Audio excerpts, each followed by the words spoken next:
O Frei Maria Eugênio, do Menino Jesus, padre carmelita, que escreveu esta obra, Quero Ver a Deus, baseado em Santa Teresa, no Castelo da Vida Interior, nos pode ajudar agora a voltarmos a tratar sobre a oração. No quarto capítulo dessa obra, ele pega esta frase das moradas de Santa Teresa que diz: a porta para entrar nesse castelo é a oração. E outro texto dela, do Livro da Vida: a oração mental não é senão tratar de amizade. E continua o padre: conhecer a Deus, conhecer-se a si mesmo à luz de Deus, é este o duplo conhecimento que constitui o fundamento da vida espiritual, regula seu movimento, indica-lhe os progressos e assegura sua perfeição. Então, conhecer a Deus e a si mesmo. Estes são os dois polos da vida espiritual. Tudo está nesses dois polos. Essa é a célebre frase da oração de Santo Agostinho também: Nover in te, Domine, nover in me. Que eu te conheça, Senhor, que eu me conheça. De que meios se servirá a alma para entrar nas profundezas de si mesma, a fim de se unir a Deus que aí habita? Porque Santa Teresa fala que lá na sétima morada do castelo interior está Deus, convidando a alma para entrar no castelo. Então, como faz a alma para entrar em comunhão de amizade, de amor com este Deus que habita em sua alma, no mais íntimo dela? Santa Teresa os indica desde as primeiras páginas do castelo interior. Abre aspas. Voltando, pois, a nosso formoso e agradável castelo, temos de ver como entrar nele. Pelo que posso entender, a porta para entrar nesse castelo é a oração e a reflexão. Termina Santa Teresa. Esta palavra deixa-nos entrever o papel essencial da oração na espiritualidade teresiana, diz o Frei Eugênio Maria Eugênio. Mas não é só a espiritualidade teresiana. Obviamente, a vida de oração está no centro de toda a espiritualidade católica. Ora et labora, vai dizer São Bento aos seus filhos espirituais, os monges: reza e trabalha. Oração. Determinemos esse papel e em seguida explicaremos a sua definição da oração e as classificações que ela nos dá da mesma. Então ele vai apresentando a vida de oração. Queríamos fazer aqui uma apresentação que é a que os padres dominicanos, de maneira especial, vamos pegar aqui agora o Frei Roio Marim, no seu livro Teologia da Perfeição Cristã, que pega exatamente a vida de oração, tal como Santo Tomás de Aquino apresenta na Suma Teológica, a oração, e o castelo da vida interior de Santa Teresa, e apresenta os graus de oração a partir das moradas do castelo. Porque Santa Teresa vai dizer que o nível de oração que se alcança na vida espiritual corresponde à própria vida espiritual. Então, o padre Roio Marim, pegando esse fundamento de Santa Teresa e remodelando um pouco, ele apresenta 9 níveis de oração, que vamos dizer aqui agora, partindo desde a conversão da alma até a santidade máxima, que é a sétima morada do castelo, segundo Santa Teresa. Os níveis de oração, os 9 níveis de oração são, segundo Roio Marim, aplicando-os a Santa Teresa. Primeiro, a oração vocal. Segundo, a meditação. Terceiro, a oração afetiva.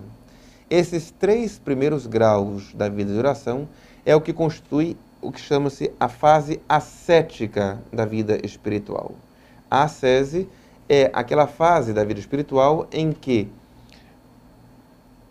a vontade humana claro, sempre incentivada pela graça, tem uma preponderância. E então é uma luta, um combate. É a vida ascética. O quarto grau de oração é a oração de simplicidade. É a transição da terceira para a quarta morada do castelo interior, segundo Santa Teresa, a transição da fase ascética para a fase mística. A fase mística é aquela que, sem, obviamente, anular a liberdade e a vontade humana, é a graça a que empurra a alma. A ação do homem está cada vez mais divinizada pela ação do Espírito Santo, pelos dons do Espírito Santo, que é a fase mística. O Espírito é quem leva aquela alma. Se utilizássemos uma imagem, ter vida espiritual seria ter um barco. Sem ela somos náufragos no meio de um oceano. Estamos ali caídos. Quem tem vida espiritual tem barco. A fase ascética é um barco guiado pelo remo. Ou seja, temos que remar. Isso cansa. Mas sem o remo, o barco não vai para frente. A fase ascética é um barco a velas. Ou seja, o sopro do vento é quem guiará, com muito menos esforço, com muita mais rapidez, este barco. Todos nós batizados já recebemos essas velas. E de quando em quando, nós percebemos os sopros do Espírito. Nós vamos falar mais à frente, se Deus nos permitir, sobre esses sopros do Espírito, que são os dons do Espírito Santo. Mas na fase mística, esses dons é que são preponderantes, mais do que o esforço da vontade humana.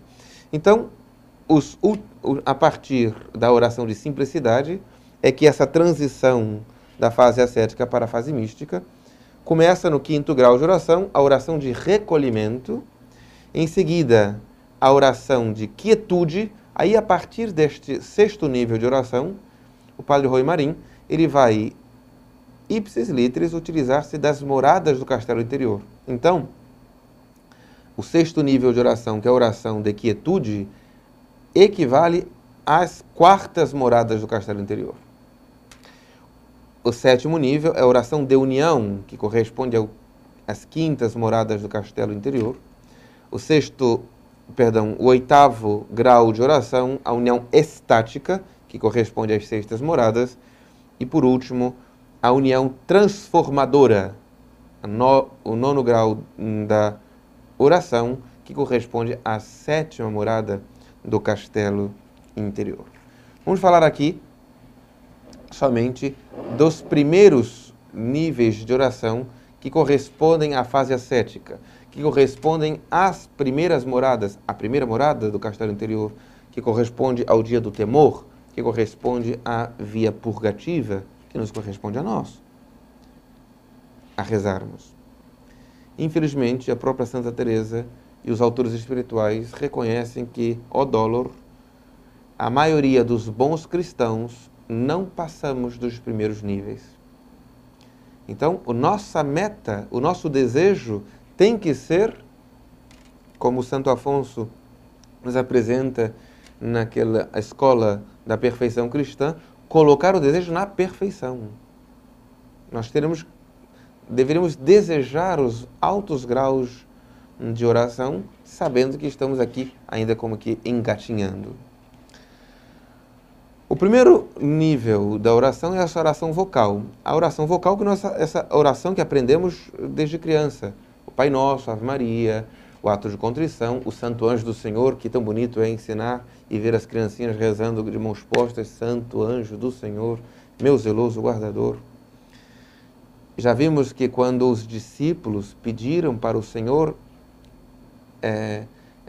que lhes ensinasse a rezar, o Senhor não ensinou a oração estática, nem de união transformadora, ensinou uma oração vocal, ensinou o Pai Nosso. Já vimos também que, para que a oração fosse bem feita, ela necessita de atenção e de profunda piedade. Santa Teresa chega a dizer que, sem atenção, não chamo de oração, ainda que muito se mexam os lábios. Quais são as conveniências e frutos desta oração? A conveniência que excita a nossa devoção interior.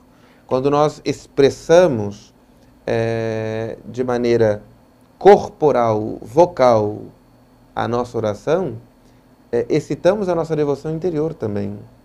Oferecemos a Deus a homenagem do nosso corpo, somos corpo e alma. E então, com o nosso corpo também louvamos a Deus. Assim é na liturgia. Na liturgia temos posturas, ficamos ora de pé, ora sentado, ora ajoelhados. Para quê? Para que o nosso corpo assuma as atitudes do nosso espírito. Diante do Santíssimo Sacramento, o espírito é convidado à adoração. Daí que o corpo se curva, se prostra na genuflexão ou de joelhos para manifestar esta adoração. E também desafoga ao exterior o afeto interior. Tudo em palavras, o Padre Rui Marim, trazendo à tona as palavras de Santo Tomás de Aquino, ao, na Suma Teológica, tratar sobre a oração. Desafoga ao exterior o afeto interior. Diz o Padre Rui Marim que a inimizade com as orações vocais é um sinal de mau espírito. Aquelas pessoas dizem, não, a única oração é aquela íntima, é aquela espontânea, é aquela da adoração silenciosa. Mas essas orações vocais, terços, novenas, toda pessoa que desmerece as orações vocais, diz o Padre Rui Marim, isso é um sinal de mau espírito. Sabemos que a oração vocal não é a oração mais perfeita, não é o maior grau de oração, é o primeiro, é a porta pela qual se entra no castelo, mas não deve ser desprezada. Sem a prática das virtudes, sem a emenda de vida, sem a frequência aos sacramentos, dificilmente a alma sentirá necessidade de passar para o estágio seguinte. Essa alma pode até rezar. São aqueles que fazem muitas rezas, mas continuam soberbos, irascíveis, mentirosos, sensuais, caindo toda hora em seus pecados, sem desejo de perfeição, confessando às vezes, comungando, mas de maneira não frutuosa, quando não de maneira sacrílega. Mas quando a alma começa a ter desejos de perfeição, começa a perceber que o único necessário é estar com Deus, começa a perceber que dentro de si está esta concupiscência que precisa ser combatida, a alma percebe que ela precisa rezar mais e melhor. Ela começa a perceber que precisa rezar com mais atenção, com mais piedade. E ela então começa a procurar entender mais o que é a oração. Ela começa a querer entender melhor o que significa a vida espiritual. Ela começa a querer entender melhor o que nos está apresentado pelas Sagradas Escrituras, o que nos disseram os santos, estes autores espirituais. Então, entre esse segundo nível de oração, que é a meditação, que esta reflexão racional é uma busca para entender a nossa vida espiritual. Quem medita procura algo. Mestre, onde moras? Dizem aqueles primeiros discípulos. A imensa maioria dos que vivem habitualmente em pecado é simplesmente porque não meditam, porque não rezam, dirá Santo Afonso. Quem reza se salva, quem não reza se condena. Mas ele vai dizer ainda mais, que a oração mental, a meditação é incompatível com o pecado. Ou seja, o hábito da meditação expulsa o hábito do pecado. E vice-versa. O hábito do pecado expulsa o hábito da oração. Então, se habitualmente estamos caindo, é porque estamos rezando pouco. e estamos rezando mal. Porque se começarmos a rezar mais e rezarmos melhor, esta oração expulsará de nós o hábito do pecado. Sem uma meditação bem preparada e assimilada, não é possível o conhecimento de si mesmo, como diz Santa Teresa, que é necessário este conhecimento. O papel da oração para Santa Teresa é a porta para entrar nesse castelo é a oração. O que é a oração? Vai dizer Santa Teresa. No livro de sua vida, Santa Teresa responde: para mim, a oração mental não é senão tratar de amizade, estando muitas vezes tratando a sós com quem sabemos que nos ama. É este tipo de oração que expulsa o pecado. Estar a sós com Deus, tratando com aquele que sabemos que nos ama. É esta oração que expulsa de nós o hábito do pecado. É esta oração que nos faz desejar trilhar o caminho da santidade. É esta oração que transforma a nossa vida. Estando a sós com aquele que sabemos que nos ama. Nós temos um momento a sós com Deus? Se não temos, percebemos por que caímos tanto em pecado. Por que a nossa vida não avança? Porque parece que continuamos os mesmos.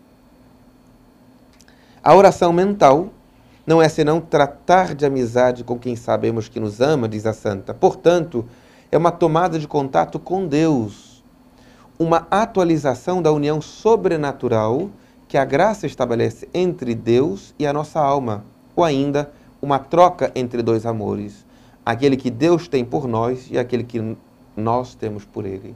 Quando a alma está em estado de graça, ela está em união com Deus. É a mesma união, ainda que de maneira distinta e não perfeita, que tem os santos no céu. Os santos no céu estão unidos a Deus, só que de maneira tão perfeita que eles não podem perdê-la. Eles veem a Deus face a face. Uma alma em estado de graça está unida a Deus, já aqui na terra. Já aqui, regnum Dei intra vós. O reino de Deus está dentro de vós, diz o Senhor no Evangelho. A alma em estado de graça tem a Deus dentro de si. E a vida e a oração, então, é alimentar esta união com Deus. Deus é amor, diz o autor deste livro, Querer a Deus. Quero ver a Deus. Criou-nos por amor, resgatou-nos por amor e destina-nos a uma união muito íntima com Ele. Deus, amor, está presente em nossa alma, com uma presença sobrenatural, pessoal, objetiva. Está aí, dentro de nós, em constante atividade de amor, como fornalha que espalha constantemente o seu calor, como sol que não cessa de irradiar sua luz, como fonte sempre a jorrar. Este é estado de alma em graça. Deus dentro dela. Para ir ao encontro deste amor que é Deus, temos a graça santificante, da mesma natureza que Deus e, por conseguinte, amor como Ele. Esta graça que nos faz seus filhos é uma capacidade para a união, para o intercâmbio ou trato íntimo com Deus, para a penetração recíproca. Deus, amor, sempre em ação, chama por nós e nos espera. Mas Ele é imutável. É o nosso amor que deve mudar. É o nosso amor que deve ir até Ele. A orientação deste amor para Deus, sua procura amorosa, o encontro do nosso amor com Deus amor, o trato afetuoso que logo se estabelece, eis o que é a oração, segundo Santa Teresa. A oração supõe o amor sobrenatural e, portanto, a graça santificante. Ela exige que este amor seja posto em ação. Mas esta atividade de amor sobrenatural é suficiente, pois, como sublinha Santa Teresa, a oração não é senão um trato de amizade com Deus. Contudo, este amor não se move apenas no âmbito puramente sobrenatural. ele se circunda das formas mais variadas da atividade humana. Por intermédio da vontade, na qual reside, o amor sobrenatural toma ao seu serviço todas as potências e todas as faculdades naturais e as utiliza como as encontra em cada um de nós. A oração torna-se, assim, um trato de amizade entre o ser vivo que somos e o Deus vivo que habita em nós. Logo, se considerarmos as atividades naturais postas em jogo, este trato de amizade, já diferenciado pelos diversos modos da ação divina em cada alma, encontrará uma nova e espantosa variedade na diversidade dos temperamentos, nas diversidades de idade e de desenvolvimento e até na multiplicidade das disposições atuais das almas que fazem oração. Em outras palavras, isso que ele está dizendo é que esse trato de amizade é tal que Deus nos trata como filhos únicos que somos. Daí que dentro da igreja surgiram tantos caminhos de vida espiritual. Tantos santos ensinaram, vamos dizer assim, métodos de fazer meditação. Porque são maneiras pessoais. E cada um deverá encontrar o seu método. Os métodos são ajudas, muletas. O que importa é este trato de amizade. Se a alma descobriu uma maneira de falar com Deus em amizade, conhecendo-se a si e conhecendo mais a Deus, caminhe por aí. Caminhe por aí. A experiência confirma, a experiência espiritual dos autores espirituais, nada pode substituir a vida de oração. Nem mesmo a recepção diária dos santos sacramentos. Porque os sacramentos que nos dão a graça, a Eucaristia, é o próprio Nosso Senhor, a confissão frequente que nos dá a graça, ele não nos prepara para recebê-los. Os sacramentos não nos preparam para recebê-los. E a vida de oração que nos prepara para recebê-los bem. É a vida de oração que nos ajuda na luta contra o pecado. Quando a alma que ora desta maneira recebe os sacramentos, as graças serão mais abundantes.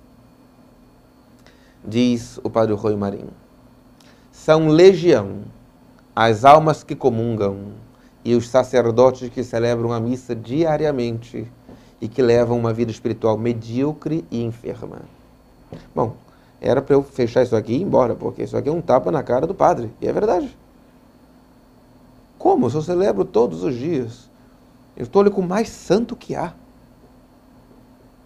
E a vida espiritual é tão medíocre e enferma. Motivo? Falta de oração mental. Falta desse trato de amizade com Deus. Omissão total, não se reza nunca. Ou feita de maneira imperfeita e rotineira, mecânica. Eu pego um método, vou lá, me sento e começo a tentar fazer aquele método tal como foi. Não.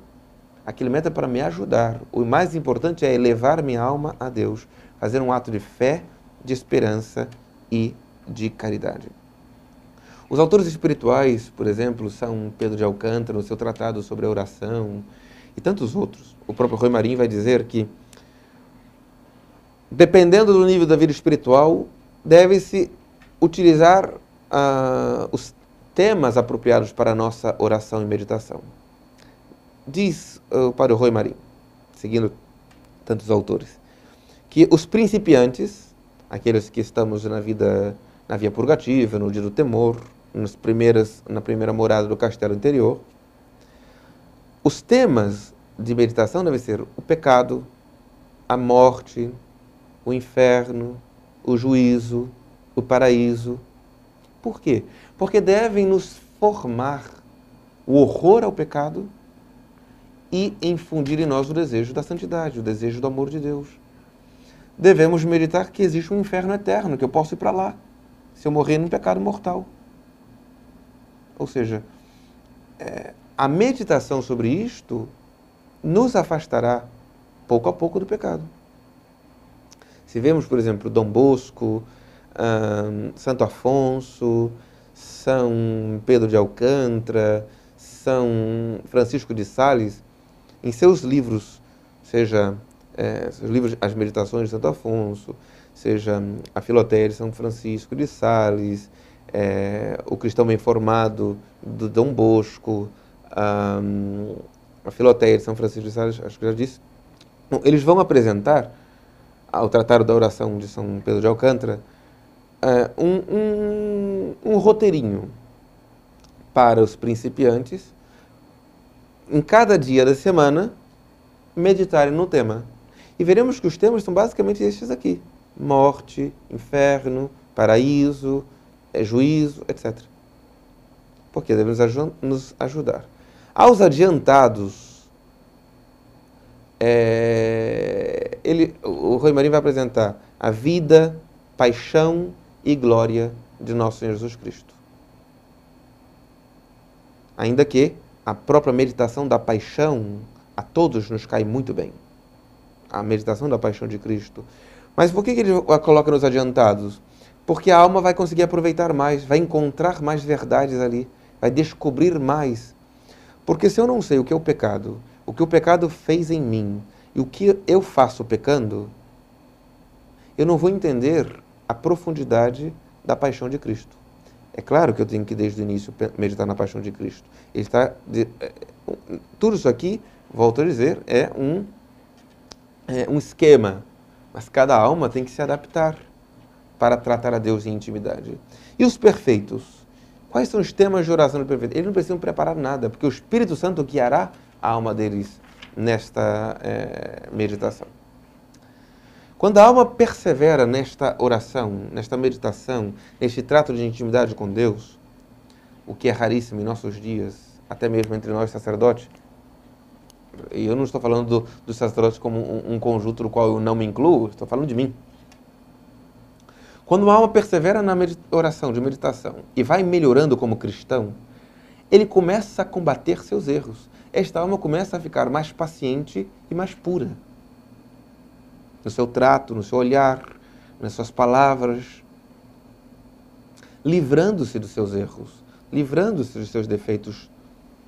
Ela percebe que o principal problema que ela tem é a vida de oração. Ela não consegue, ela acha que não consegue tempo para rezar. Ela não consegue. E que ela não reza como deveria. A alma começa a perceber que Deus está chamando a mais oração. Ela precisa alimentar-se mais espiritualmente, ela precisa dar mais glória a Deus, mas não consegue. Nunca acha tempo. Sempre temos uma desculpa.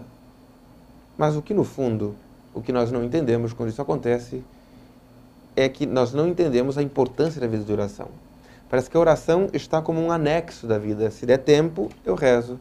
Isso é muito comum também em nós sacerdotes, porque a vida sacerdotal, o padre Emmanuel André, é um sacerdote francês do século XIX, ele escreveu um livrinho chamado Tratado do Ministério Eclesiástico. E ele coloca 3 grandes ofícios, os 3 ofícios do ministério eclesiástico, ou seja, os 3 ofícios dos sacerdotes: a oração, a pregação e a celebração dos sacramentos. E nesta ordem.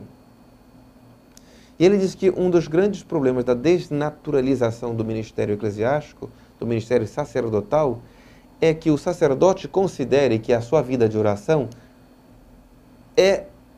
não vai afetar o seu ministério. Ele pode ser um grande pregador, atender com muita caridade e paciência as pessoas, pode fazer muitas obras materiais, fazer crescer materialmente, numericamente, o número de pessoas na sua paróquia, reformas materiais, objetos de culto, etc., etc.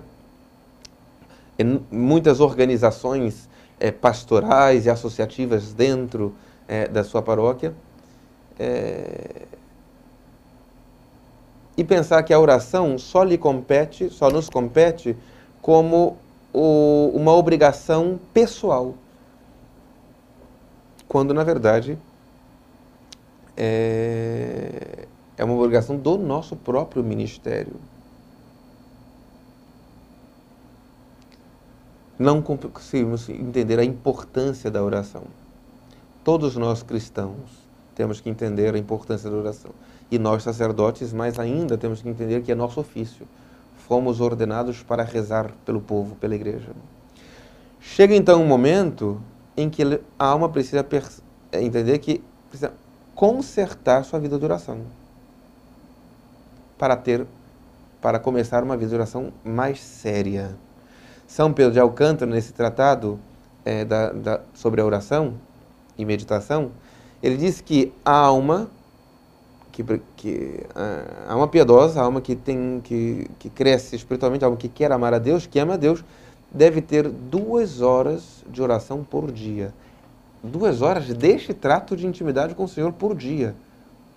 Ele dava por suposto aquelas almas que faziam oração da manhã, oração da noite, que rezavam o ofício divino. Ele não estava contando estas orações nessas 2 horas. Ele estava contando essas 2 horas de intimidade com o Senhor, esse trato de amizade com Deus. Sempre encontramos desculpas para não fazê-lo. Sempre convencemos de que não temos tempo. Porque, na verdade, o que nos falta não é tempo, é amor de Deus. A nossa oração, lembremos, ela acompanha nossa vida espiritual. Então, é nessa hora que a alma precisa entender que, para crescer, precisa amar mais a Deus. E para amar mais a Deus, ela precisa rezar mais. Então, ela precisa dedicar-se à oração. Ela precisa arrancar tempo de outras coisas para rezar. Do que seja, às vezes até do nosso sono, que é tão difícil fazê-lo. Ou bastaria desativar uma rede social ou ficar uns dias sem assistir nenhum capítulo de série. Eu vou ficar no tempo que eu assistiria esses 2 ou 3 episódios, porque às vezes ninguém consegue um episódio só, vai assistir 2, 3, eu vou dedicar à oração. Aí vamos descobrir que nós tínhamos tempo sim. O que não tínhamos era amor de Deus. O que não percebíamos era que rezar é importante. Tratar com Deus em intimidade. Então, para a nossa vida espiritual crescer, precisamos rezar mais e rezar melhor.